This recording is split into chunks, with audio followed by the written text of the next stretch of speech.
Avant même de commencer, écris dans les commentaires. L'amour ne meurt jamais. C'est simple, mais ça va prendre tout son sens dans quelques minutes. Ce que tu vas entendre n'est pas juste une histoire. C'est quelque chose qui pourrait remettre en question tout ce que tu crois savoir sur la vie, la mort et les liens qui nous unissent au-delà du temps.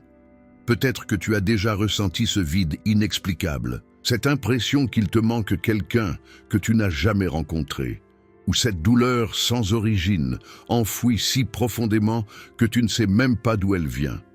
Et si je te disais que certaines pertes ne sont pas des fins, mais des pauses entre deux vies? Cette histoire a un début qui te bouleversera, un milieu qui te fera douter et une fin qui te fera comprendre pourquoi certaines âmes se cherchent pendant des décennies. Et même si tu penses avoir compris où ça mène, attends d'arriver aux dernières minutes. Ce qui se passe à la fin pourrait changer ta vision de l'amour pour toujours. Si cette histoire te touche, laisse un like et abonne-toi. Parce qu'ici, on ne fait pas que raconter des histoires, on partage des vérités qui résonnent dans l'âme. Et si tu connais quelqu'un qui a besoin d'entendre ça, partage. Certains messages doivent voyager. Maintenant, ferme les yeux un instant. Imagine-toi te réveiller chaque nuit en appelant des noms d'enfants que tu n'as jamais eus. Imagine porter pendant 60 ans un amour maternel impossible à expliquer. Aujourd'hui, Céliane, 78 ans, vient de retrouver les enfants qu'elle a aimés dans une vie antérieure. Et ce qu'elle découvre va tout changer.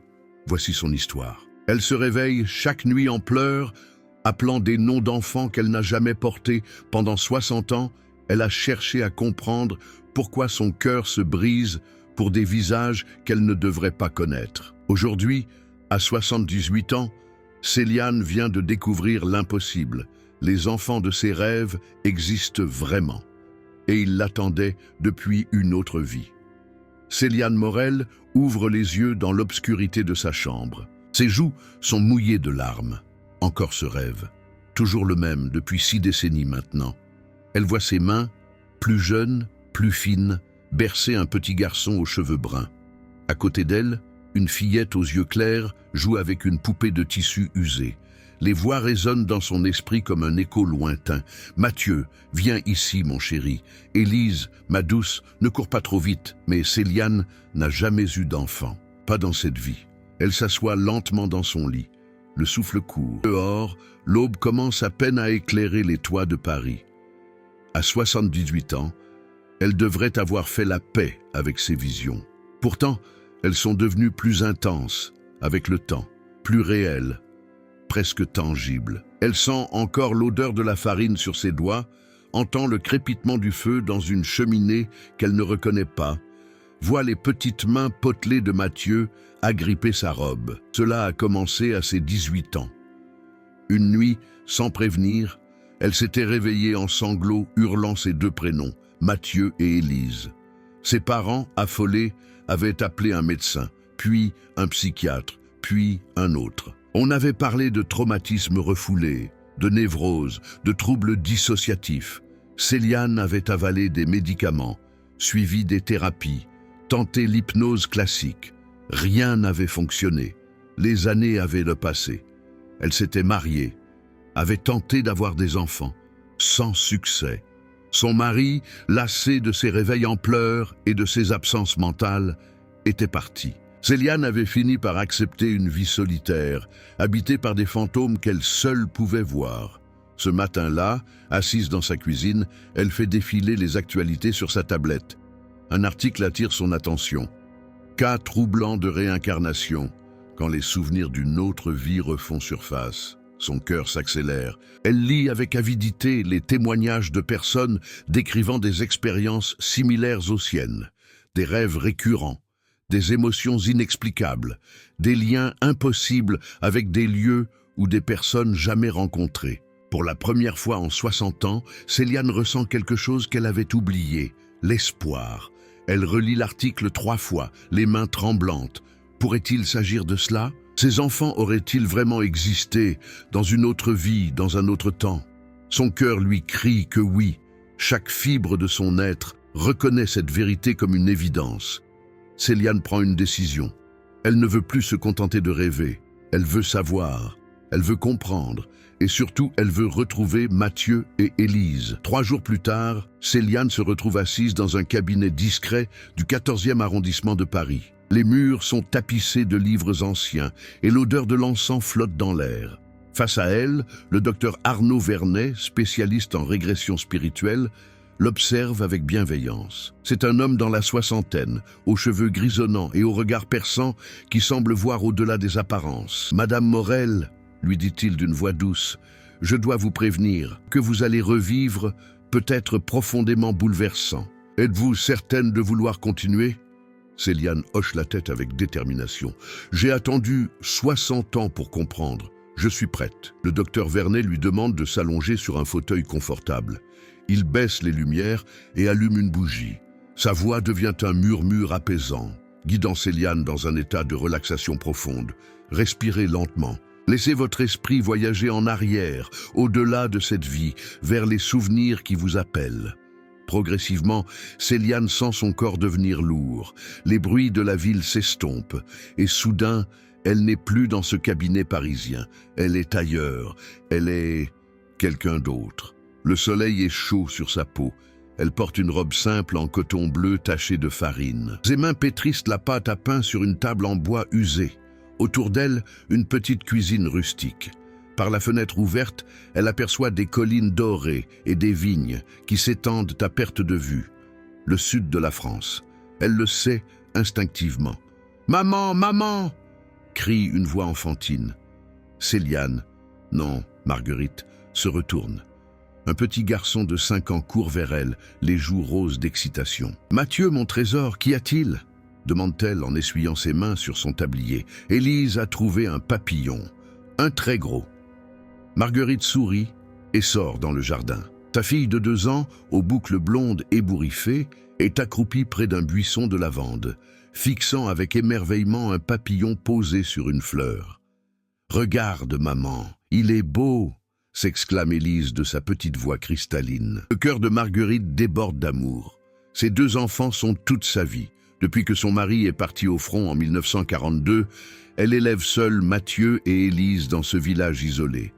Les temps sont durs, la guerre rôde, mais dans ce jardin ensoleillé, entouré de ses enfants, elle se sent en paix. Puis, sans prévenir, le ciel s'assombrit. Un bruit sourd, lointain d'abord, puis assourdissant. Marguerite lève les yeux. Des avions, des bombardiers. Sang se glace. « Les enfants, à l'intérieur, vite !» hurle-t-elle. Elle saisit Élise dans ses bras, tire Mathieu par la main.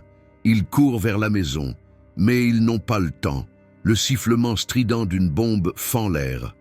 Marguerite pousse ses enfants sous l'escalier de pierre, couvre leur corps du sien. « Je vous aime, mes chéris, je vous aime tant » sont ses dernières paroles. L'explosion, la douleur fulgurante, puis le noir. Dans le cabinet parisien, Céliane hurle. Son corps se convulse sur le fauteuil. Le docteur Vernet la ramène doucement à la conscience, la voix ferme mais rassurante. « Revenez, Céliane, vous êtes en sécurité, revenez à nous. » Céliane ouvre les yeux, tremblante, le visage inondé de larmes. Elle sait maintenant, elle était Marguerite Delvaux, et elle est morte en 1943 en tentant de protéger ses enfants. « Mais eux, qu'est-il advenu d'eux ?»« Docteur, » murmure-t-elle d'une voix brisée, « je dois les retrouver. » Elle contacte d'abord les archives départementales de plusieurs régions du Sud, puis elle fait appel à un généalogiste professionnel, Monsieur Fabien Roussel, un homme méthodique aux lunettes rondes qui prend son travail très au sérieux. Lorsque Céliane lui raconte son histoire, il ne montre aucun scepticisme. « J'ai vu des choses bien plus étranges dans ce métier, madame », lui dit-il simplement. 3 semaines plus tard, Monsieur Roussel l'appelle. Sa voix tremble légèrement au téléphone. « Madame Morel, j'ai trouvé quelque chose. Pouvez-vous venir à mon bureau ?» Céliane arrive 1 heure plus tard, le cœur battant à tout rompre. Le généalogiste étale devant elle une série de documents jaunis, de photocopies d'actes d'état civil, de vieilles photos en noir et blanc. Marguerite Delvaux, née en 1915 à Villeneuve-lès-Avignon, commence-t-il en pointant un acte de naissance. Mariée en 1936 à Henri Delvaux, 2 enfants, Mathieu, né le 12 mars 1938, et Élise, née le 8 juin 1941. Céliane fixe les documents, paralysée.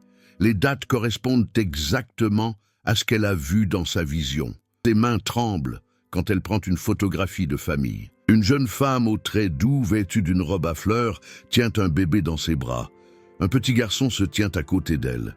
Céliane reconnaît instantanément ces visages. C'est elle, c'était eux. Et elle est morte comment? Murmure Céliane, bien qu'elle connaisse déjà la réponse. Monsieur Roussel hésite, puis sort un autre document. Bombardement allié le 27 août 1943. Le village a été touché par erreur. Marguerite Delvaux figure sur la liste des victimes civiles. Elle avait 28 ans. Les larmes coulent silencieusement sur les joues de Céliane. C'est réel. Tout était réel. Les enfants, demande-t-elle d'une voix étranglée. Qu'est-il arrivé à Mathieu et Élise? Le généalogiste tourne une page de son dossier. Les enfants ont survécu. Ils ont été recueillis par une tante paternelle, Simone Delvaux, qui vivait à Lyon. Mathieu est décédé en 2005 d'une insuffisance cardiaque. Il avait 67 ans. Il a eu 3 enfants et 7 petits-enfants. Céliane ferme les yeux. Mathieu a vécu. Il a eu une famille. Une partie d'elle ressent un soulagement immense. Et Élise, sa voix est à peine audible. Monsieur Roussel sourit doucement. Élise Delvaux, mariée à Jean Fournier en 1962, est toujours en vie. Elle a 83 ans et vit dans une maison de retraite près de Lyon. La résidence des Cèdres, j'ai son adresse. Le monde de Céliane s'arrête. Élise, sa petite Élise aux boucles blondes, vivante, à seulement quelques heures de route. Ce soir-là, seule dans son appartement, Céliane contemple longuement les photocopies des documents. Elle caresse du bout des doigts le visage de Marguerite sur la vieille photographie, puis celui des enfants.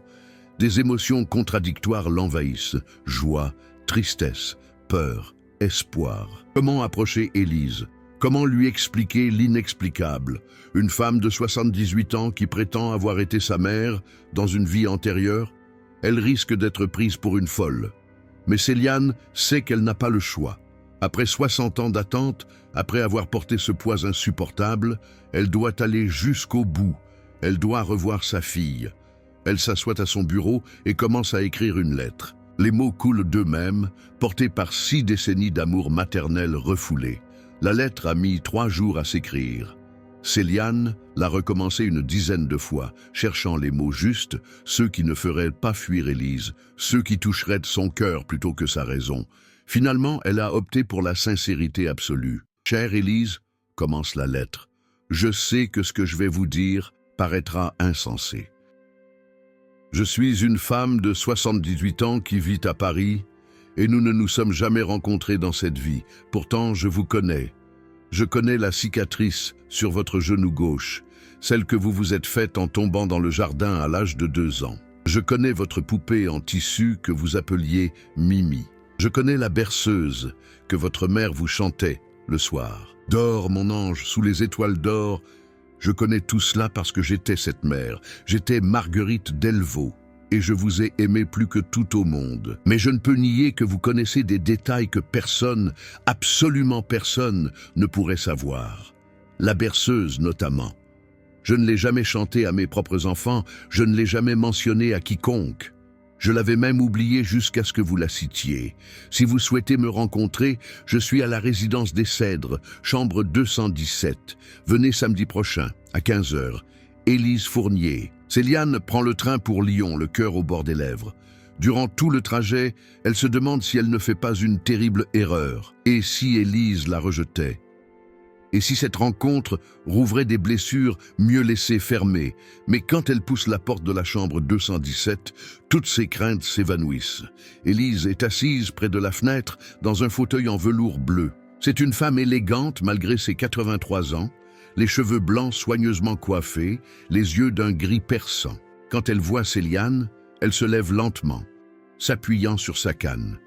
Les 2 femmes se regardent en silence, et dans ce silence, quelque chose passe. Une reconnaissance qui va au-delà des mots, au-delà de la raison. « Asseyez-vous, je vous en prie », dit finalement Élise d'une voix émue. Céliane s'installe face à elle. Pendant un long moment, elle s'observe, comme deux étrangères qui se découvrent tout en ayant l'impression de se connaître depuis toujours. « Parlez-moi de ma mère », demande doucement Élise. « De Marguerite ». Elle raconte comment Mathieu adorait courir pieds nus dans l'herbe, comment Élise riait aux éclats quand on lui chatouillait les pieds. Elle parle du papillon, ce jour d'août 1943, juste avant. « Dors, mon ange, sous les étoiles d'or, le vent berce tes rêves jusqu'à l'aurore. Mais mon cœur vous reconnaît. » Un après-midi pluvieux d'octobre, Élise confie à Céliane quelque chose qu'elle n'a jamais dit à personne. « Vous savez, j'ai fait des rêves toute ma vie. Des rêves récurrents d'une femme en robe bleue qui me chantait cette berceuse. Je voyais son visage, mais il était toujours flou, comme voilé. Je me réveillais avec un sentiment de manque terrible, comme si on m'avait arraché à quelqu'un que j'aimais. » Céliane sent sa gorge se serrer. « Vous vous souveniez de moi ? » « Je ne sais pas si c'était vous, » répond Élise doucement, « mais c'était quelqu'un qui m'aimait infiniment. » Elle marque une pause, puis ajoute « Et il y a autre chose, les sirènes. »« Les sirènes ?» répète Céliane, intriguée. Élise frissonne. « Ma vie, j'ai eu une peur panique des sirènes d'alarme, sirènes d'ambulance, d'incendie, même les alarmes de magasins. Quand j'entends ce son, je suis prise de tremblements incontrôlables. Mon mari a essayé de me faire soigner, mais aucun thérapeute n'a pu expliquer cette phobie. Elle n'avait aucune origine rationnelle. » Céliane comprend immédiatement. « Les bombardements, » murmure-t-elle. « Vous avez entendu les sirènes avant l'explosion.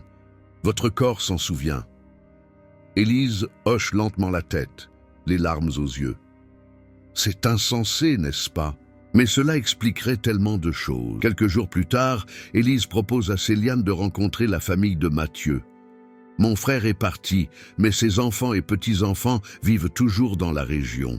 Ils méritent de savoir. » La rencontre a lieu dans une maison chaleureuse, à la périphérie de Lyon. En présent, Valérie, la fille aînée de Mathieu, aujourd'hui âgée de 54 ans, ainsi que deux de ses enfants adultes, Julien et Amélie. L'atmosphère est tendue au début. Valérie observe Céliane avec un mélange de curiosité et de scepticisme. « Ma tante Élise nous a raconté votre histoire », dit Valérie d'un ton prudent. « Je dois avouer que c'est difficile à croire. » Céliane s'y attendait. « Je comprends votre réticence. Moi-même, j'ai mis 60 ans à accepter cette vérité. Pourtant, il y a quelque chose que vous devriez savoir, » intervient Julien, le petit-fils de Mathieu. Grand-père parlait souvent d'une présence. Il disait qu'il sentait quelqu'un qui veillait sur lui, surtout dans les moments difficiles de sa vie. Amélie acquiesce. C'est vrai. Quand il était malade, à la fin de sa vie, il nous a dit qu'il rêvait d'une femme en robe bleue qui lui tenait la main et lui disait que tout irait bien. Il pensait que c'était sa mère, Marguerite. Il disait qu'elle n'était jamais vraiment partie. Céliane sent les larmes monter. Elle avait continué à veiller sur eux. D'une manière ou d'une autre, son amour avait traversé le temps et la mort. Valérie sort alors une vieille boîte en métal. Mon père gardait ceci précieusement. Ce sont les rares objets qui ont survécu au bombardement. Elle ouvre la boîte et en sort une petite poupée de tissu délavé, au visage à peine visible. Élise pousse un cri étouffé. « Mimi, vous vous souvenez d'elle ?» demande Valérie, surprise. « Je ne sais pas », bégait Élise. « Oui, quelque part, je me souviens. » Céliane prend délicatement la poupée dans ses mains. Elle la reconnaît instantanément. C'est elle qui l'avait cousue, avec des chutes de tissu pour le 2e anniversaire d'Élise. Les émotions la submergent. Elle s'appelait Mimi parce qu'Élise n'arrivait pas à dire « Marie » correctement, murmure Céliane. Elle l'emmenait partout. Elle dormait avec elle chaque nuit. Le silence envahit la pièce. Personne ne peut nier l'évidence. Céliane sait des choses qu'elle ne devrait pas savoir. Valérie essuie une larme. Peut-être que grand-père avait raison. Peut-être que l'amour ne meurt jamais vraiment. Puis elle la voit. Une simple pierre tombale en granit gris, à demi recouverte de mousse. Marguerite Delvaux, 1915-1943. Mère aimante, que ton âme repose en paix. Et soudain, quelque chose se produit. Une sensation de chaleur envahit sa paume, remonte le long de son bras, se diffuse dans tout son corps. Ce n'est pas douloureux. C'est apaisant, libérateur. Les images défilent dans son esprit. Marguerite serrant ses enfants contre elle, l'explosion, la terreur. Puis la conscience flottante, l'âme arrachée au corps, incapable de partir, restant près de Mathieu et Élise, veillant sur eux de loin, impuissante et désespérée. 60 ans d'errance spirituelle, de quête, de douleur. Jusqu'à cette incarnation en Céliane, porteuse d'une mission, retrouver ses enfants, leur prouver que l'amour transcende tout. « Je suis venu, Marguerite », murmure Céliane, les larmes coulant librement sur ses joues. « Je suis venu te dire que tes enfants vont bien. Mathieu a vécu une belle vie, il a été aimé, et Élise est là, à côté de moi. Elle est forte, elle est belle, elle a survécu. Je te cherchais sans savoir que je te cherchais. Aujourd'hui, je comprends, c'était toi, c'était ton absence. Qui est dans l'autre. Ils attendent patiemment le bon moment pour se renouer. Et quand ce moment arrive enfin, c'est comme si le temps lui-même s'inclinait devant la puissance de l'amour. Céliane Morel et Élise Fournier vivent désormais leurs dernières années avec une sérénité nouvelle. Elles se voient chaque semaine, partagent des repas, des souvenirs, des silences complices. Et parfois, le soir venu, Céliane fredonne doucement la vieille berceuse. « Dors, mon ange, sous les étoiles d'or ».